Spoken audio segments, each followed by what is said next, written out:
ಆಜಿ ಮಸಾಲ. ಎಂತ ಅಡಿಗೆಯ ರುಚಿಯಾಗೋ ರಹಸ್ಯವು 20 ರೂಪಾಯಿ. ರಾಜ್ಯ ಕಾಂಗ್ರೆಸ್ನಲ್ಲಿ ಸಚಿವ ಸಂಪುಟ ವಿಸ್ತರಣೆ ಕಸರತ್ತು ಮುಗಿದ್ರೂ ಅಸಮಾಧಾನದ ಬೆಂಕಿ ಮಾತ್ರ ನಂದಿಲ್ಲ. ಕಾಂಗ್ರೆಸ್ನಲ್ಲಿನ ಕಿಚ್ಚು ಹೆಚ್ಚಾಗುತ್ತಲೇ ಇದೆ. ಇವತ್ತು ಯಾವ್ಯಾವ ಕ್ಷೇತ್ರದಲ್ಲಿ ಏನಾಯ್ತು, ಹೇಗಿತ್ತು ಬೆಂಬಲಿಗರ ರೋಷಾವೇಶ, ಬನ್ನಿ ನೋಡೋಣ.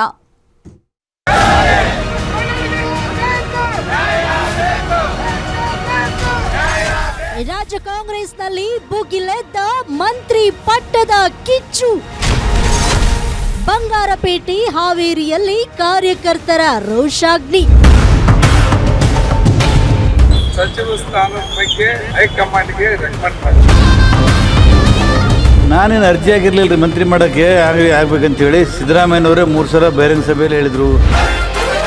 ಸಂಪುಟ ಪುನರಚನೆ ಅಥವಾ ವಿಸ್ತರಣೆ ಮಾಡಿದಾಗ ಈ ರೀತಿ ಒಂದಷ್ಟು ಅಸಮಾಧಾನಗಳು ಎಲ್ಲ ಪಕ್ಷಗಳಲ್ಲೂ, ಎಲ್ಲ ಸರ್ಕಾರದಲ್ಲೂ, ಎಲ್ಲ ಸಮಯದಲ್ಲೂ ಕೂಡ ಆಗಿವೆ.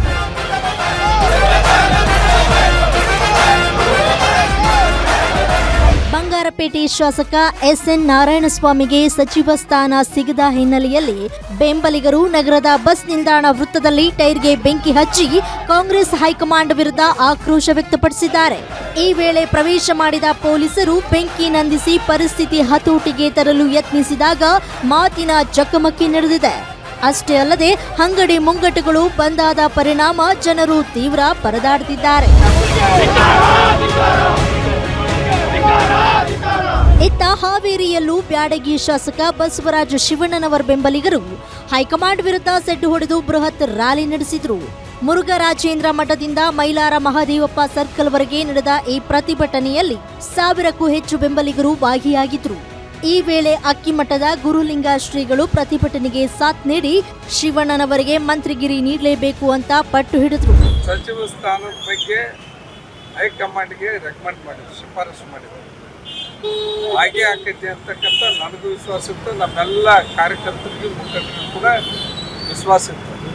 ಕೊನೆ ಗಳಿಗೆಯಲ್ಲಿ ಹೈಕಮಾಂಡು ಅದನ್ನು ಬದಲಾವಣೆ ಮಾಡಿದ್ರು. ಅಂದರೆ ಹೆಣ್ಮಕ್ಳಿಗೆ ಕೊಡಬೇಕು, ಆ ಸಮಾಜಕ್ಕೂ ಕೊಡಬೇಕು ಅನ್ನೋ ಉದ್ದೇಶದಿಂದ ಮಾಡ್ಯಾರ. ಅದು ನಮ್ಮ ನಾಯಕರಾದ ಸಿದ್ದರಾಮಯ್ಯನವ್ರಿಗೂ ಕೂಡ ಅದ್ರ ಬಗ್ಗೆ ಮಾಹಿತಿ ಇಲ್ಲ, CM ಅವರಿಗೂ ಕೂಡ ಕೇಳಿದ್ರೆ ಅವ್ರಿಗೆ ಮಾಹಿತಿ ಇಲ್ಲ ಅಂತಾರೆ. ಅದು ಹೈಕಮಾಂಡ್. ಸಿದ್ದರಾಮಯ್ಯ ವಿರುದ್ಧವೇ ಭುಗಿಲೆದ್ದ ಶಾಸಕರ ಅಸಮಾಧಾನ. BR ಪಾಟೀಲ್ ಕೆಂಡಾಮಂಡಲ, ಮಹದೇವಪ್ಪ ಮುನಿಸ್ಯಾಕೆ. ಕಲಬುರಗಿಯಲ್ಲಿ ಆಳಂದ ಶಾಸಕ BR ಪಾಟೀಲ್ ಸಿದ್ದರಾಮಯ್ಯ ವಿರುದ್ಧವೇ ಅಸಮಾಧಾನದ ಬಾಂಬ್ ಸಿಡಿಸಿದ್ದಾರೆ. ಮಂತ್ರಿ ಸ್ಥಾನಕ್ಕೆ ನಾನು ಅರ್ಜಿ ಹಾಕಿರಲಿಲ್ಲ, ಆದರೆ ನಿಮ್ಮವರೇ ಅಡ್ಡಿ ಮಾಡ್ತಿದ್ದಾರೆ ಅಂತ ಸಿದ್ದರಾಮಯ್ಯ ಹೇಳಿದ್ದರು. ನಾನು ಓಟು ಚೋರಿ ಪ್ರಕರಣ ಬಯಲಿಗಿಳಿದು ಪಕ್ಷಕ್ಕೆ ದೊಡ್ಡ ಅಸ್ತ್ರ ಕೊಟ್ಟಿದ್ದಕ್ಕೆ ಇಂದು ಮಂತ್ರಿ ಸ್ಥಾನ ಸಿಗದಂತೆ ಮಾಡಲಾಗಿದೆ ಎಂದು ಗಂಭೀರ ಆರೋಪ ಮಾಡಿದ್ದಾರೆ. ನಾನೇನು ಅರ್ಜಿ ಆಗಿರಲಿಲ್ಲ ರೀ ಮಂತ್ರಿ ಮಾಡೋಕ್ಕೆ ಆಗ್ಬೇಕಂತೇಳಿ. ಸಿದ್ದರಾಮಯ್ಯನವರೇ 3 ಸಲ ಬಹಿರಂಗ ಸಭೆಯಲ್ಲಿ ಹೇಳಿದರು. 3 ಸಲ ನಾನು ಕರೆಸಿ ಮಾತಾಡಿದ್ರು ಮಾಡ್ತೀನಿ ಅಂತ.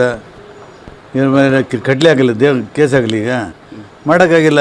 ಸಿದ್ದರಾಮಯ್ಯ ಹೇಳ್ತಾರೆ ನಿನಗೆ ಅಡ್ಡಿ ಬರ್ತಾ ಇದ್ದಾರಪ್ಪ ಅಂತ ಹೇಳ್ತಾರೆ. ಅಲ್ಲ, ವೋಟ್ ಚೋರಿ ಅಂತ ಪ್ರಕರಣ ಎತ್ತಿ ಕಾಂಗ್ರೆಸ್ಗೆ ಅಸ್ತ್ರ ಕೊಟ್ಟಿದ್ದೀರಿ ನೀವು, ಅದು ಪ್ರತಿಫಲ ಇದು. ಇಷ್ಟೇ ಅಲ್ಲ, ಸಿಎಂ ಸಿದ್ದರಾಮಯ್ಯ ಮೇಲೆ ಅಹಿಂದ ಶಾಸಕರೇ ಮುನಿಸಿಕೊಂಡಿದ್ದಾರೆಂಬ ಸುದ್ದಿ ತೀವ್ರ ಸಂಚಲನ ಮೂಡಿಸಿದೆ.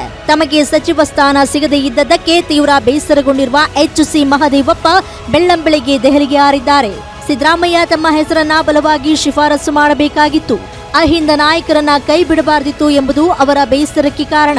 ಈಗ ಖಾಲಿ ಇರುವ ಒಂದು ಸ್ಥಾನಕ್ಕಾದರೂ ಬೇಡಿಕೆ ಇಡಲು ದೆಹಲಿಯಲ್ಲಿ ಮಲ್ಲಿಕಾರ್ಜುನ ಖರ್ಗೆ ಹಾಗೂ KC ವೇಣುಗೋಪಾಲ್ ಭೇಟಿಗೆ ಮಹದೇವಪ್ಪ ಸಮಯ ನಿಗದಿಪಡಿಸಿಕೊಂಡಿದ್ದಾರೆ. ಸಂಪುಟ ಪುನರಚನೆ ಅಥವಾ ವಿಸ್ತರಣೆ ಮಾಡಿದಾಗ ಈ ರೀತಿ ಒಂದಷ್ಟು ಅಸಮಾಧಾನಗಳು ಎಲ್ಲ ಪಕ್ಷಗಳಲ್ಲೂ, ಎಲ್ಲ ಸರ್ಕಾರದಲ್ಲೂ, ಎಲ್ಲ ಸಮಯದಲ್ಲೂ ಕೂಡ ಆಗಿವೆ. ಆದರೆ ಅಂತಿಮ ತೀರ್ಮಾನ ತೆಗೆದುಕೊಳ್ಳೋದು ಹೈಕಮಾಂಡ್ ಅವರು. ಸೊ ಹೈಕಮಾಂಡ್ ಅವರು ಒಂದು ತೀರ್ಮಾನ ಮಾಡಿ ಒಂದಷ್ಟು ಜನನ ಸಚಿವರ ಮಾಡಬೇಕು ಅಂತ ಹೇಳಿ ತೀರ್ಮಾನ ಮಾಡಿದ ಮೇಲೆ ಅದನ್ನು ಈ ಪಕ್ಷದವರು ಒಪ್ಕೊಳ್ಬೇಕಾಗುತ್ತೆ. ಸೊ ಅದ್ರ ಬಗ್ಗೆ ಮತ್ತೆ ಇನ್ನೇನು ನಾನು ಕಾಮೆಂಟ್ ಯಾವ ಹಿರಿಯರನ್ನು ಕಡೆಗಣಿಸಿಲ್ಲ. ಇವಾಗ ಒಂದು ಸರ್ಕಾರ ಮಾಡಿದಾಗ, ಒಂದು ಸಂಪುಟ ಅಂತ ರಚನೆ ಆದಾಗ ಕಿರಿಯರನ್ನ ಎಲ್ಲರನ್ನೂ ಸೇರಿಸಿ ಸಂಪುಟ ಮಾಡ್ತಾರೆ ಅಲ್ವಾ. ಬರೀ ಹಿರಿಯರ ಅಥವಾ ಬರೀ ಕಿರಿಯರು ಎಲ್ಲರೂ ಬರೀ ಹಿರಿಯರು ಮಾತ್ರ ಅಥವಾ ಬರೀ ಕಿರಿಯರು ಮಾತ್ರ ಮಾಡೋದಿಲ್ಲ, ಇಬ್ಬರೂ ಸೇರಿಸಿ ಒಂದು ಸಂಪುಟ ಮಾಡ್ತಾರೆ. ಹಾಗಾದಾಗ ಕೆಲವರು ಕೈ ಬಿಡೋದು ಸಹಜ ಇರುತ್ತೆ. ಸೊ ಹಾಗಾಗಿ ಅಂತ ಅಸಮಾಧಾನ ಸಣ್ಣ ಪುಟ್ಟದ ಹಾಗೆ ಆಗುತ್ತೆ. ಒಟ್ನಲ್ಲಿ ಒಂದೆಡೆ ಬೀದಿಗಿಳಿದು ಹೋರಾಟ ಮಾಡ್ತಿರೋ ಶಾಸಕರ ಬೆಂಬಲಿಗರು, ಇನ್ನೊಂದೆಡೆ ಹೈಕಮಾಂಡ್ ಬಾಗಿಲು ತಡ್ತಾ ಇರೋ ಪ್ರಮುಖ ನಾಯಕರು. ಈ ಅಸಮಾಧಾನದ ಕಿಚ್ಚನ್ನ ಹೈಕಮಾಂಡ್ ಹೇಗೆ ಶಮನಗೊಳಿಸುತ್ತೆ ಅನ್ನೋದನ್ನ ಕಾದು ನೋಡಬೇಕಾಗಿದೆ. Bureau report, guarantee news.